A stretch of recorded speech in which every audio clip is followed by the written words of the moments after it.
और चलिए आप जयपुर से आपको बड़ी खबर दे रहे हैं। मुख्यमंत्री भजनलाल शर्मा आज कई कार्यक्रमों में शिरकत करेंगे।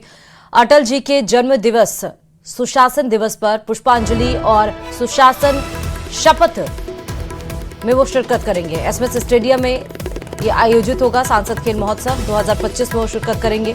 सुशासन दिवस राज्य स्तरीय समारोह में भी शामिल होंगे सीएम भजनलाल। कॉमर्स कॉलेज में राज्य स्तरीय रोजगार मेला में भी जाएंगे सीएम। तो आज का प्रस्तावित कार्यक्रम क्या क्या है मुख्यमंत्री का, वो हम आपको बता रहे हैं। 101वीं जयंती है अटल बिहारी वाजपेयी की, उस समारोह में शिरकत करेंगे मुख्यमंत्री। और साथ ही आपको बता दें कि सुशासन दिवस, उनके जन्मदिन पर जो सुशासन दिवस पर पुष्पांजलि और सुशासन शपथ में शिरकत करेंगे। साथ ही आपको बता दें कि सांसद खेल महोत्सव 2025 जो कि एसएमएस स्टेडियम में है, उसमें शिरकत करेंगे मुख्यमंत्री भजनलाल शर्मा। और राज्य स्तरीय रोजगार मेला है जिसमें मुख्यमंत्री जाएंगे।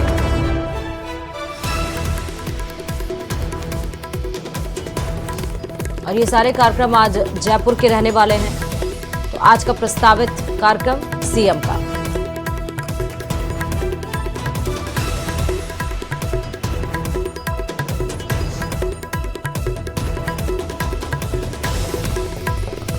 जयपुर से इस वक्त की बड़ी खबर। सूबे की मुखिया का आज का प्रस्तावित कार्यक्रम आपको बता रहे हैं। आज कई कार्यक्रमों में शिरकत करेंगे सीएम। सबसे पहले जो आज सुशासन दिवस पर पुष्पांजलि और सुशासन शपथ का जो कार्यक्रम रखा हुआ है, समारोह रखा गया, उसमें शिरकत करेंगे। फिर सांसद खेल महोत्सव 2025 में सीएम शिरकत करेंगे। फिर उसके बाद राज्य स्तरीय रोजगार मेला है, उसमें भी शिरकत करने की बात सामने आ रही है सीएम की।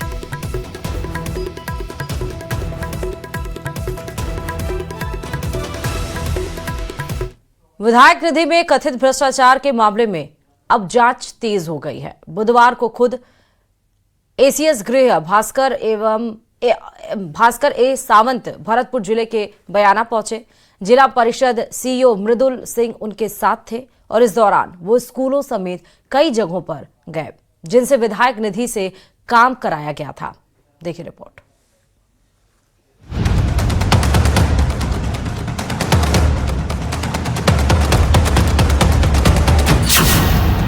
एसीएस गृह भास्कर ए सावंत पहुंचे बयाना।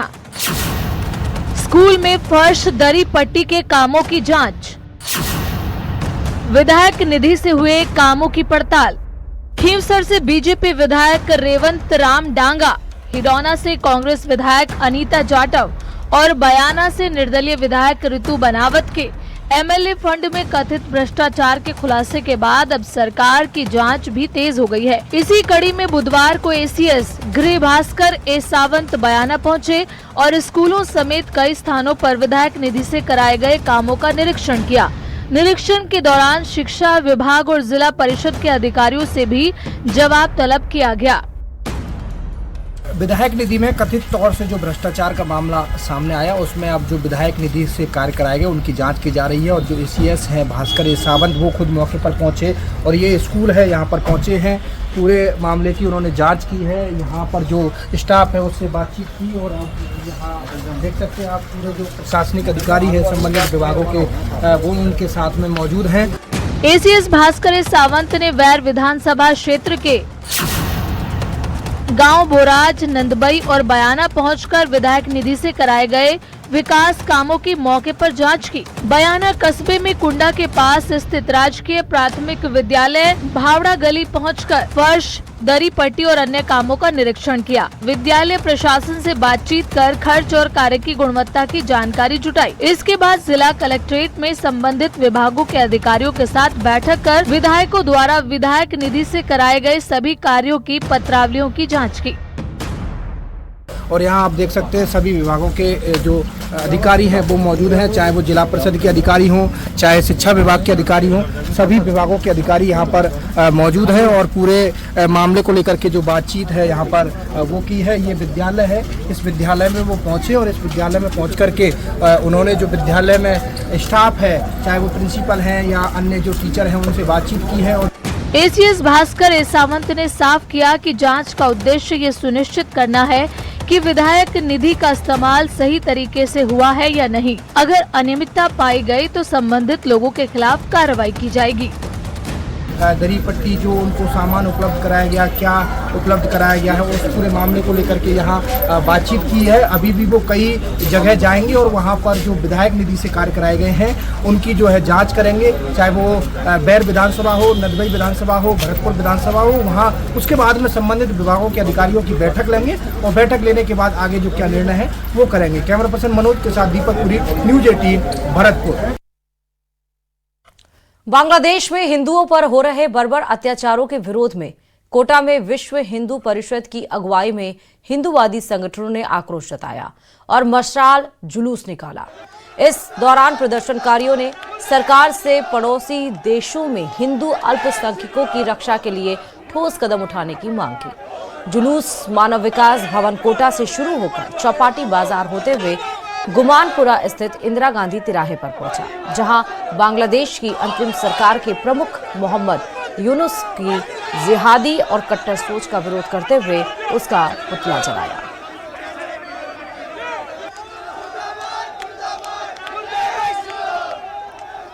पूर्ण जो अत्याचार हो रहा है, हम भारत सरकार से चेतावनी भी देते हैं और आग्रह भी करते हैं कि वो किसी भी प्रकार से इन अल्पसंख्यक समुदाय को, जो यहाँ पर जो अल्पसंख्यक हिंदुस्तान में है, बड़े सुखी हैं, बड़े व्यवस्थित हैं, यदि इस प्रकार वहाँ पर पड़ोसी देशों में अल्पसंख्यकों पर अत्याचार होता है तो वो ये कल्पना करें कि हमारे हिंदुस्तान में भी अल्पसंख्यकों के साथ में क्या बर्ताव हो सकता है। इस बात की उन्हें स्वयं प्रेरणा लेनी चाहिए। अभी हिंदू शांत है, चुप है, लेकिन हर चीज की धैर्य की सीमा होती है। ये हमारा सरकार से बिल्कुल कठोर शब्दों में आग्रह है, निवेदन है कि वो इसके लिए त्वरित कोई कार्रवाई करे। कल राजस्थान में अरावली बचाओ आंदोलन की गूंज के बीच केंद्र सरकार ने मजबूत कदम उठाया है। दिल्ली से गुजरात तक फैली इस प्राचीन पहाड़ी श्रृंखला को बचाने के लिए अब कोई नई खनन पट्टा नहीं दिया जाएगा। पर्यावरण मंत्रालय ने सभी राज्यों को सख्त निर्देश जारी किए हैं। देखिए रिपोर्ट।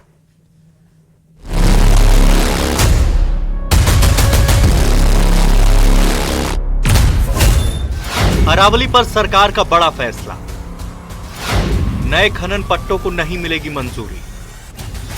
मंत्रालय ने राज्यों को दिए सख्त निर्देश।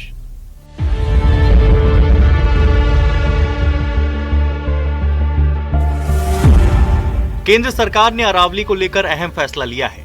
प्राचीन पहाड़ी श्रृंखला को बचाने के लिए कोई भी नया खनन पट्टा नहीं दिया जाएगा, जिससे अरावली की पूरी रेंज सुरक्षित रहेगी। ये फैसला पर्यावरण संरक्षण की दिशा में मील का पत्थर साबित हो सकता है।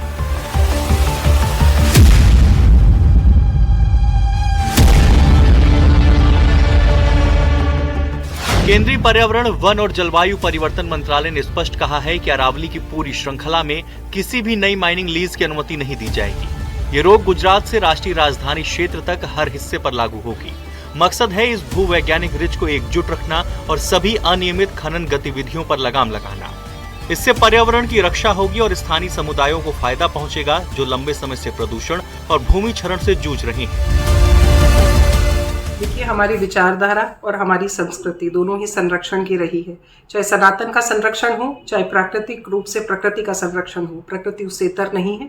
हम सदैव से संरक्षण के लिए प्रतिबद्ध थे, प्रतिबद्ध हैं और सदैव रहेंगे। केंद्र सरकार के द्वारा निर्णय लिया गया, निश्चित रूप से ये सराहनीय है और भारतीय जनता पार्टी की सरकार इसके लिए प्रतिबद्ध है कि अरावली का संरक्षण किया जाए और ये बहुत ही अत्यंत आवश्यक है हमारे सामान्य जीवन के लिए, नदियों के लिए, तालाबों के लिए, सब चीजों के लिए, पर्यावरणों के लिए, और उसकी निश्चित रूप से रक्षा की जाएगी।